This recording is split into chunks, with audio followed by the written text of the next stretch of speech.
పెద్దపల్లి జిల్లా సుల్తానాబాద్ లో దివంగత నేత మాజీ కేంద్ర మంత్రి కాకా వెంకటస్వామి విగ్రహాన్ని బీజేపీ రాష్ట్ర అధ్యక్షుడు కరీంనగర్ ఎంపీ బండి సంజయ్ ఆవిష్కరించారు.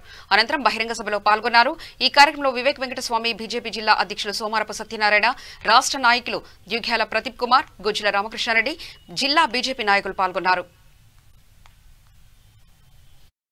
లక్ష్యాన్ని ఏర్పాలంటే తప్పకుండా భారతీయ జనతా పార్టీ తెలంగాణ రాష్ట్రంలో అధికారంలోకి రావాల్సిందే, వచ్చి తీర్థననే విశ్వాసంతో మనందరూ కలిసి పనిచేస్తున్నాం.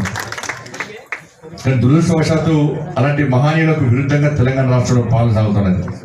ఇలా నిజాంకు వ్యతిరేకంగా యుద్ధం చేసిన వ్యక్తి వెంకటస్వామి గారు. 10 సార్లు ముఖ్యమంత్రి అంతే. మొన్న కూడా పివి నరసింహరావు జయంతి అయింది. పివి నరసింహరావు శతజయంతి ఉత్సవాలు కావట్లేదు. ఎక్కడ మీకు సుల్తానాబాద్ అయిందా, పెద్దపల్లి అయిందా, రామగుండంలో లేదా, మంతెనలో లేదా, కాటంలో లేదా, ఏడైతుంది హైదరాబాద్ హోటల్ పెట్టి ఫుట్బోర్డు. దాని కమిషనర్ ఫుట్బోర్డు అమ్ముతాడు. ఏజెంట్ వాళ్ళే, కమిషన్ కూడా వాళ్ళే. బ్రోకర్ ఏజెంట్ అన్న కేసీఆర్ అన్న ఇప్పుడు అన్నకి మొహమాట పెట్టి ఇప్పుడు గట్టి చెప్తాను. నన్ను ఏం చేయరు, ఇవిడ ఏం చేయరు, నన్ను చేస్తారా? భారతీయ జనతా పార్టీ కార్యకర్తలు కేసీఆర్కి అన్ని నడుస్తున్నాయి. ఢిల్లీకి వెళ్ళి ఏమో వద్దాం, ఏమో పీక్దాం వేడు. అలా రెస్పాన్స్ రాలే. బిడ్డ నీ సంగతి చూస్తా, నిన్ను మాత్రం